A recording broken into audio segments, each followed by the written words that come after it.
Hello once again and welcome back on PACIS TV.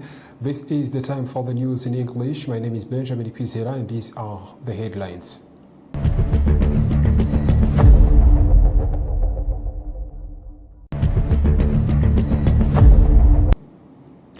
The Christians of Archdiocese of Kigali have been called upon to exercise discernment and vigilance in the face of false teachings that are increasingly spreading in different parts of society.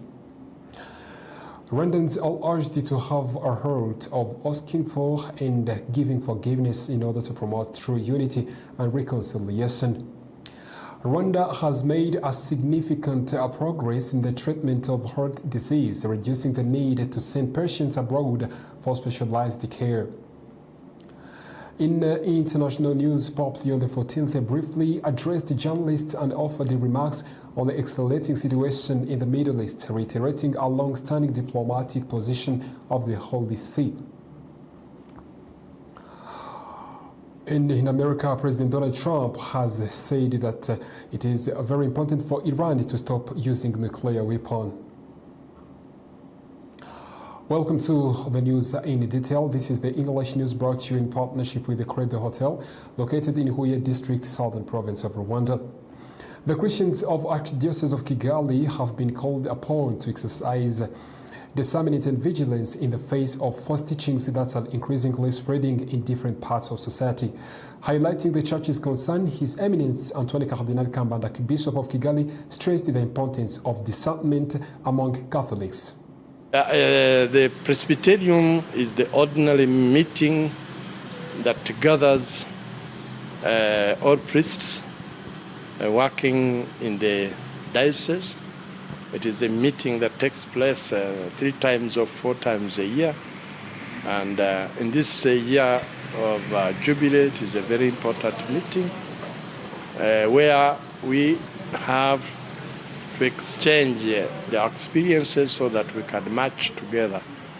We first of all examined the encyclical letter, the first encyclical letter of Pope Benedict XVI, Pope Leo XIV, who showed that he's following the line of Pope Leo XIII, who evangelized in the Industrial Revolution. Pope Leo also notices that we are living another kind of industrial revolution, this time the revolution of artificial intelligence. It changes life of the people.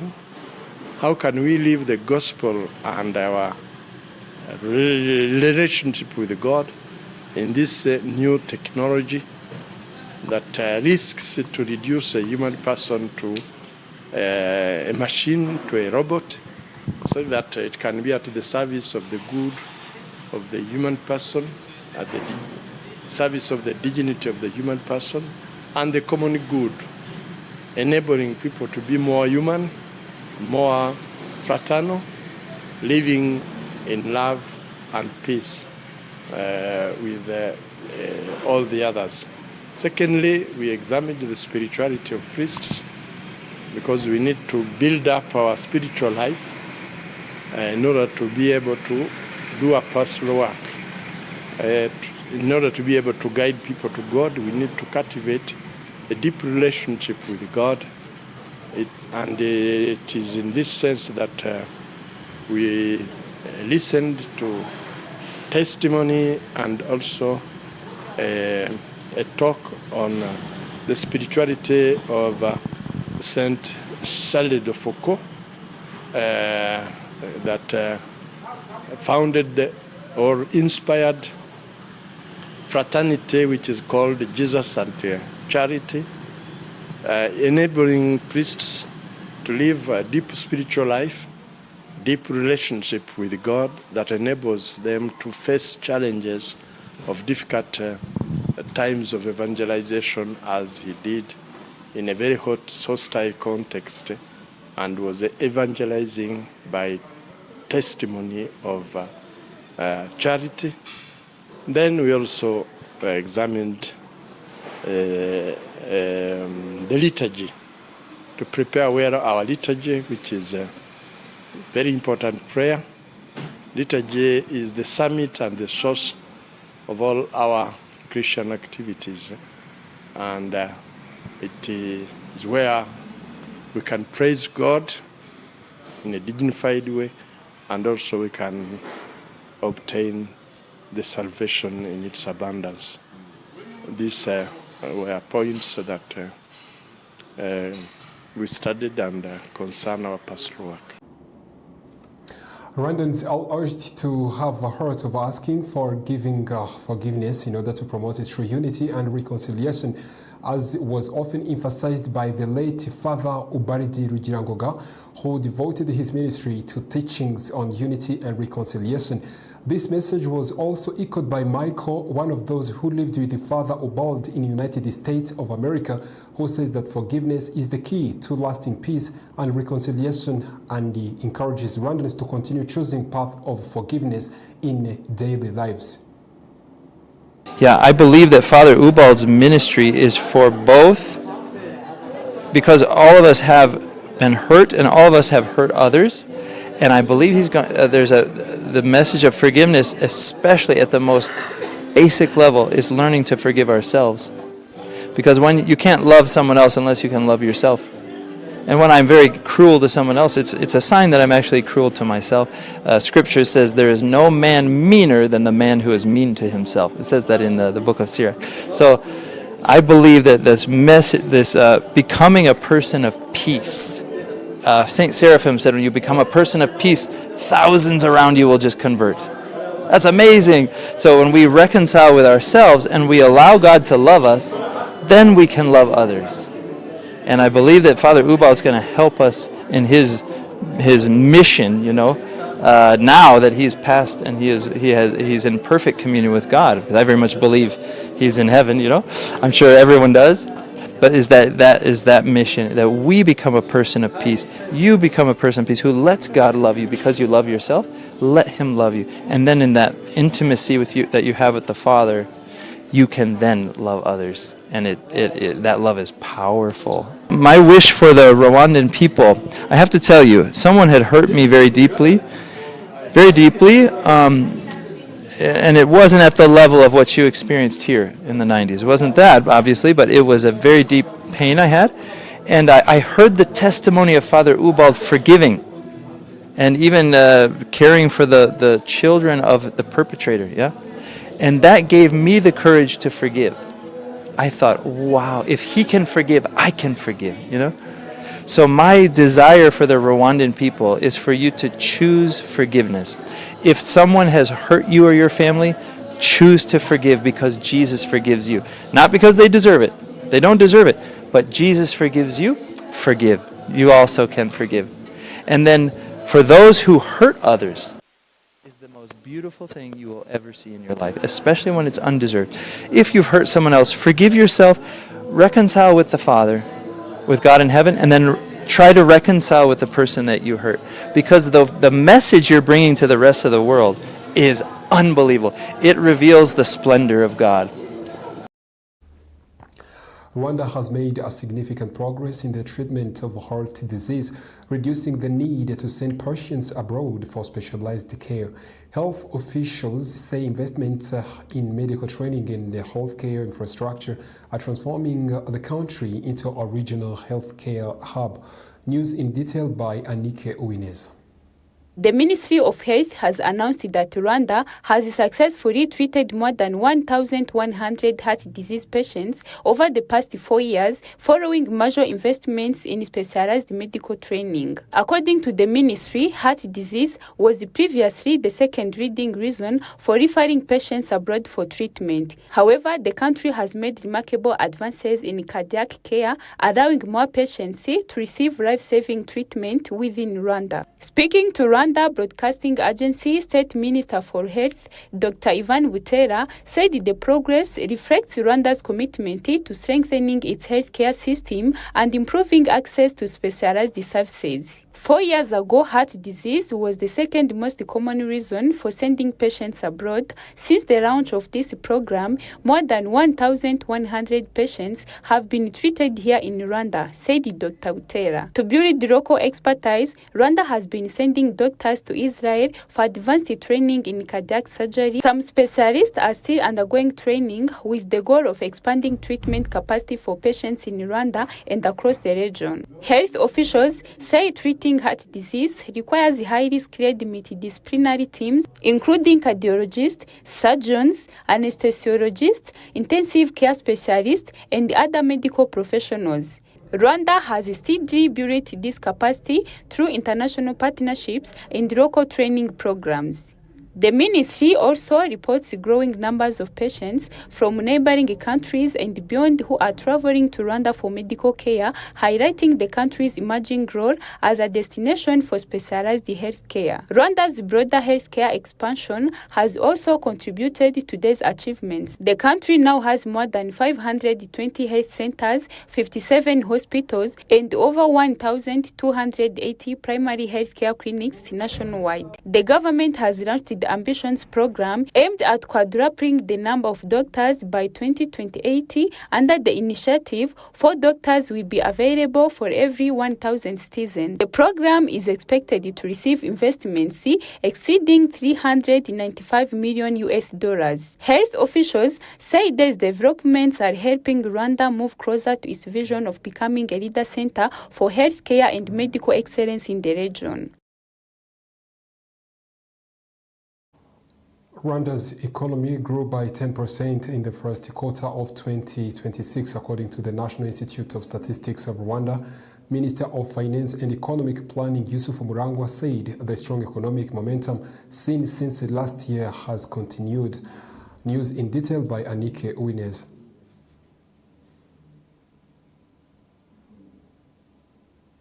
Rwanda's economy grew by 10% in the first quarter of 2026, according to the National Institute of Statistics of Rwanda. The country's gross domestic product reached 6,346 billion Rwandan francs, up from 5,276 billion francs recorded during the same period in 2025. The services sector remained the largest contributor to the economy, accounting for 52% of GDP. Industry contributed 24%.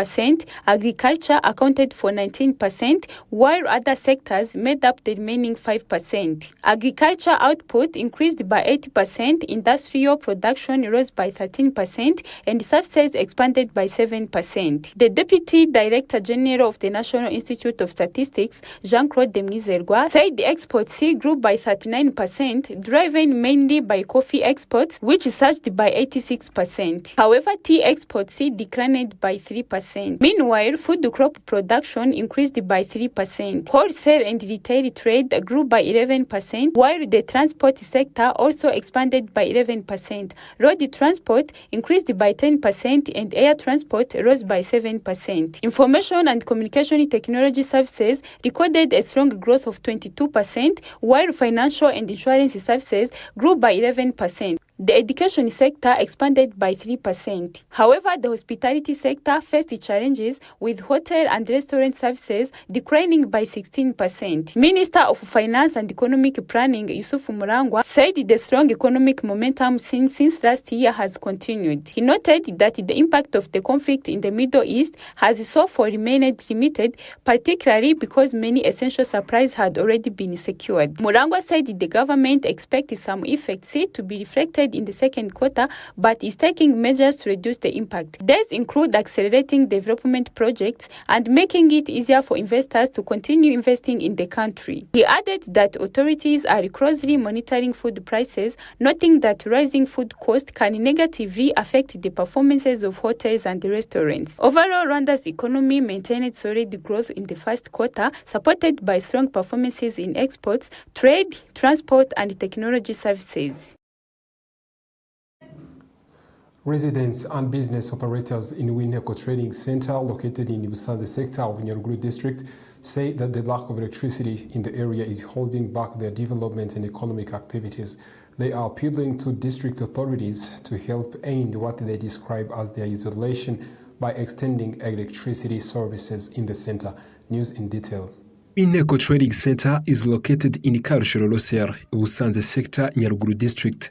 Residents and people engaged in various income-generating activities in the area say they're frustrated by the slow pace of development caused by the absence of electricity. According to local residents, the lack of power has made access to basic services difficult. For example, a person wishing to get a haircut must hire a motorcycle taxi to travel to Ruheru Trading Center, spending up to 4,000 for transport in order to receive the service and return home. The residents are therefore calling on Nyaruguru District authorities to address the issue as quickly as possible so that they too can benefit from the infrastructure-driven development that electricity has brought to many other parts of the country. There is no electricity in this area. We really need advocacy so that we may get electricity. The residents will be able to perform the task when there is electricity. We cannot reach the development without electricity.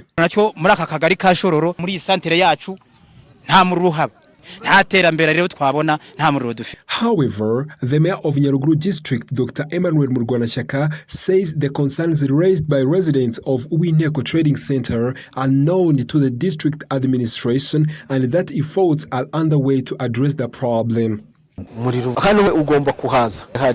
Actually, there are two projects that will help us to get electricity before this year ends. District authorities report that more than 86% of households in Nyaruguru District currently have access to electricity.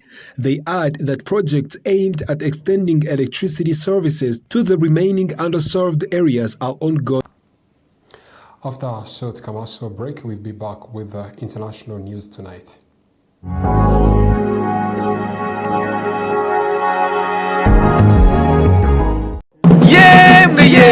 Yashuri bose bashaka ni College Fondation Sinagera. Mama we.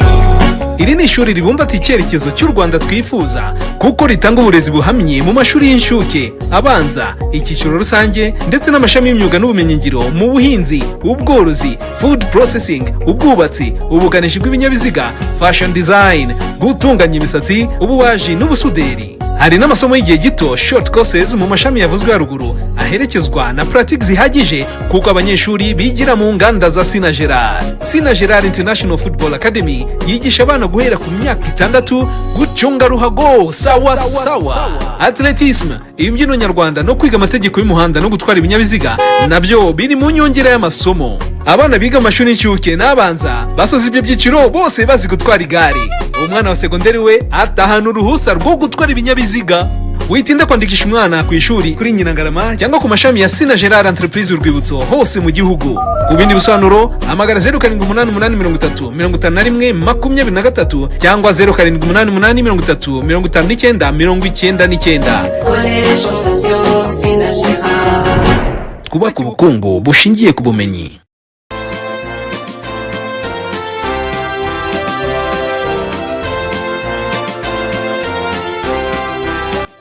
Banyarwanda, rya shuri rikuru ry'abafurere b'abayozefite rikomeje kuba ubukombe mu gushyira ku isoko ry'umurimo abize ubumenyingiro bufite ireme.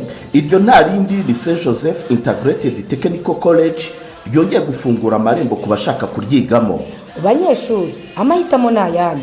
Kugeza abanyeshuri bari kwiyandikisha muri Bachelor of Technology, muri Information Technology cyangwa Construction Technology. Kwiyandikisha byaratangiye kandi bigeze kuri. Dore ko amasomo azatangira ku ya 29 Kamena muri uyu mwaka. Uwiyandikisha yitwaza inyemezabwishyu y'amafaranga 44,000 by'amafaranga y'u Rwanda, fotokopi y'indangamuntu, diplome iriho umukono wa noteri na transcript z'imyaka 3 kubaje kwiga muri BTech. St Joseph Integrated Technical College iherereye Nyamirambo mu mujyi wa Kigali imbere y'urukiko rw'ubucuruzi. Ku bindi bisobanuro wahamagara nimero iri kuri ekara yawe. St Joseph Integrated Technical College, igisubizo mu bwubatsi n'ikoranabuhanga birambye.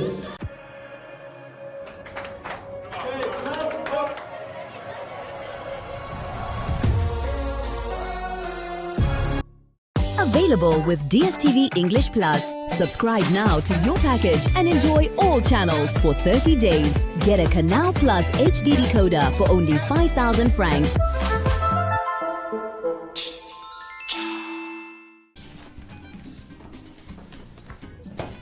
Rero ugiye kutubwira impamvu zatumye uhitamo kuza gusaba akazi hano. Bwa mbere nza gusaba akazi hano nari nabitekerejeho mbabarire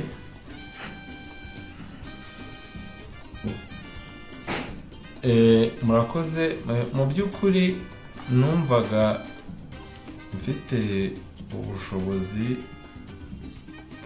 ndetse n'ubushake. So kutiteguye bihagije ni ukutaryama neza. Rwanda Farm, le paradis du matelas.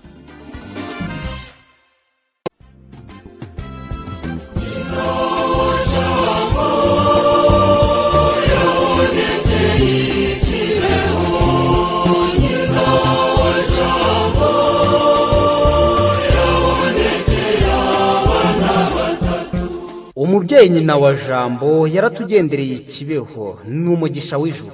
Yabonekeye abakobwa batatu, Alphonsine Mumureke, Natalia Mukamazimaka na Marie Clara Mukangango. Abaho ubutumwa bugenewe isi yose. Turahirwa kubona umubyeyi w'ijuru nyina wa Jambo no kwiyumvira icyo yavuze. Imyaka 25 irashize hatangajwe ku mugaragaro icyemezo cy'umushumba wa diocese ya Gikongoro gikemura burundu iby'amabonekerwa y'Ikibeho. Hari ku itariki ya 29 Kamena mu mwaka w'ibihumbi 2001. Murararitswe Kibeho ku nguru ya Bikira Mariya ku wa mbere tariki ya 29 Kamena umwaka wa 2026 mu munsi mukuru w'isabukuru y'imyaka 25 yitangazwa ry'icyemezo cya Kiliziya gikemura burundu iby'amabonekerwa y'Ikibeho. Umunsi mukuru uzabanzizwa n'igitaramo cy'abaririmbyi kizabimburirwa n'igitambo cya misa ku cyumweru tariki ya 28 z'ukwezi kwa gatandatu umwaka wa 2026 guhera saa 10. Nimuze tutaramire nyina wa Jambo dusangire ibyishimo by'icyemezo cya Kiliziya ko nyina wa Jambo yaje iwacu Ikibeho. Azarababwira ati musenge muri ruke. Azarababwira ati nyina wa Jambo.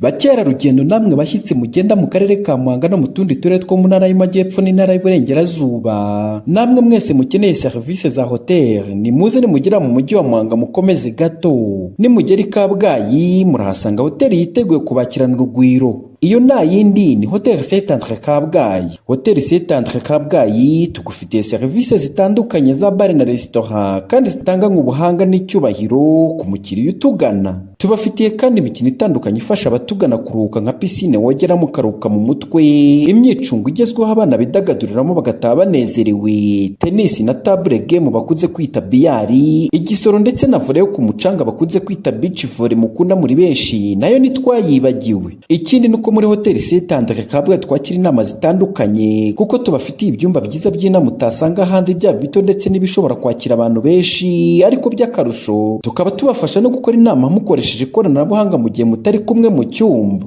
Kubifuza serivisi za catering Hotel Saint-Andre Kabgayi amafunguro n'ibinyobwa tubibagerezaho ku gihe. Tubafitiye ibyumba byiza byagutse biri mu byiciro bitandukanye harimo n'ibyo bakunze kwita suite mu ndimi z'amahanga ndetse byose ukaba ubibona ku giciro cyiza. Muri make ugeze muri Hotel Saint-Andre Kabgayi ahora yifuza kugaruka kubera uburyo yakiranwe ubwuzu n'icyubahiro tutasanga ahandi kuko serivisi tuzitanga kinyamwuga kandi zishingiye ku ndangagaciro za kizizi. Ku bindi bisobanuro waduhamagara kuri telefone ziri kuri ekara yawe cyangwa ukatwandikira unyuze ku mbuga nkoranyambaga zacu zitandukanye. Hotel Saint-Andre Kabgayi imfura mu mahoteli mu gutanga serivisi nziza inoze kandi ku gihe.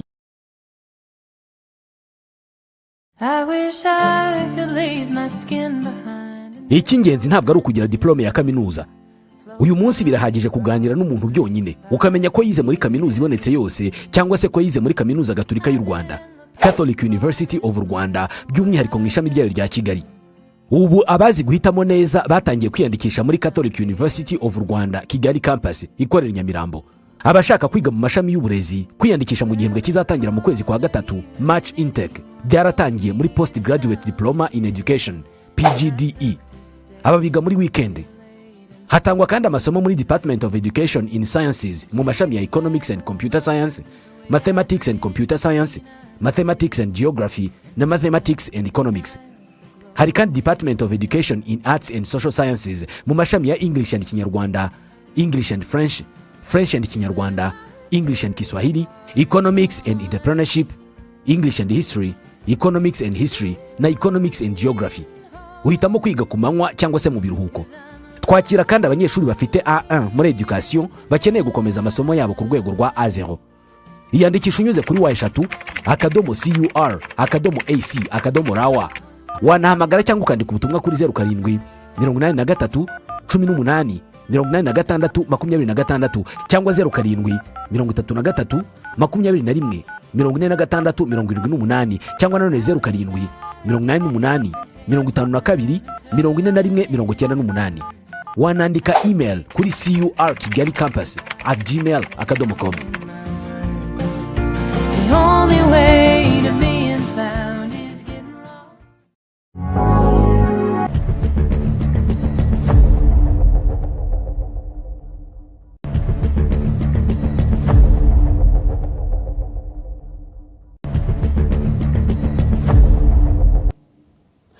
Welcome to our international news tonight. His Holiness Pope Leo XIV returned to the Vatican on Tuesday evening after spending the day at Castel Gandolfo, the traditional papal summer residence located in the hills of southeast of Rome.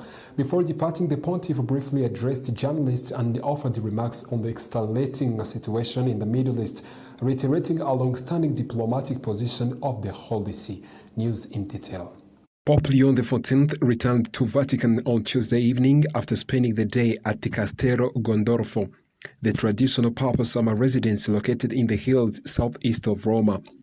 Before departing, the pontiff briefly addressed journalists and offered remarks on the escalating situation in the Middle East, reiterating a long-standing diplomatic position of the Holy See. Pope Leo XIV said that the Holy See has supported the two-state solution for many years, underscoring the Vatican's continued commitment to a peaceful resolution of Israel and Palestinian conflict. Although the Pope did not elaborate further, his comments come at a time of heightened tensions, a renewed international concern over stability in the region. The Holy See has consistently advocated for dialogue, diplomacy, and mutual recognition between Israelis and Palestinians.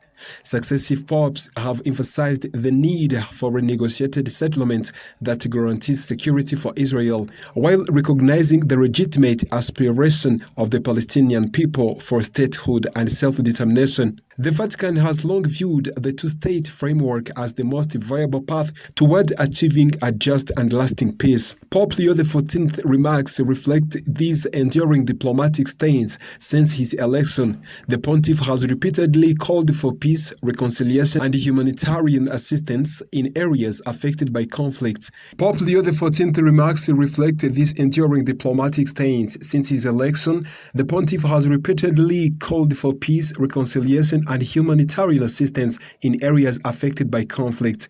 His statement on Tuesday aligns with the broader Vatican efforts to encourage international cooperation and peaceful dialogue amid growing instability in the Middle East.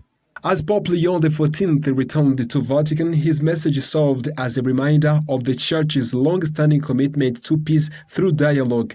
At a moment when tensions continue to challenge prospects for stability in the Middle East, the Pontiff's reaffirmation of support for a two-state solution highlighted the Holy See's belief that lasting peace can only be achieved through mutual recognition, respect, and constructive negotiations between the parties involved. From Vatican to United States of America, the U.S. President Donald Trump has issued a strong warning to Iran, declaring that Tehran must never acquire a nuclear weapon and warning of severe consequences if it attempts to do so. News in detail. The US President Donald Trump has issued a strong warning to Iran, declaring that Tehran must never acquire a nuclear weapon and warning of severe consequences if it attempts to do so. Speaking on the sidelines of G7 summit in France, Donald Trump defended a newly negotiated memorandum of understanding between United States of America and Iran, describing it as a framework aimed at preventing further conflict and ensuring that Iran's nuclear ambition remain under control. According to Donald Trump, the agreement makes it clear that Iran will not be permitted to develop a nuclear weapon.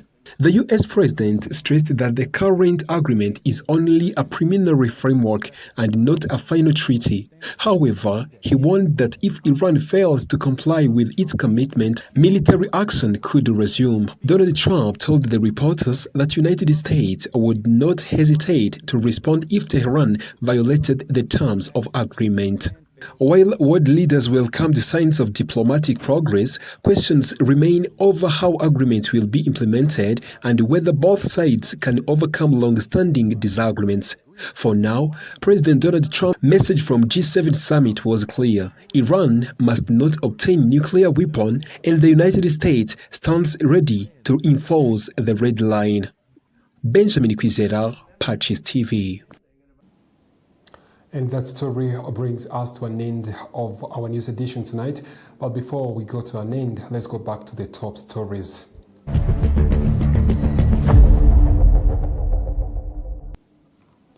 Christians of Archdiocese of Kigali have been called upon to exercise discernment and vigilance in the face of false teachings that are increasingly spreading in different parts of society. Rwandans are urged to have a heart of asking for and giving forgiveness in order to promote true unity and reconciliation. Rwanda has made a significant progress in the treatment of heart disease, reducing the need to send the patients abroad for specialized care. In international news, His Holiness Pope Leo XIV briefly addressed journalists and offered remarks on the escalating situation in the Middle East, reiterating a long-standing diplomatic position of the Holy See. The US President Donald Trump has issued a strong warning to Iran, declaring that Tehran must never acquire a nuclear weapon and warning of severe consequences if it attempts to do so. Thank you very much once again for being with us tonight. This is PACIS TV English News. My name is Benjamin Kwizera. I wish you a fantastic night.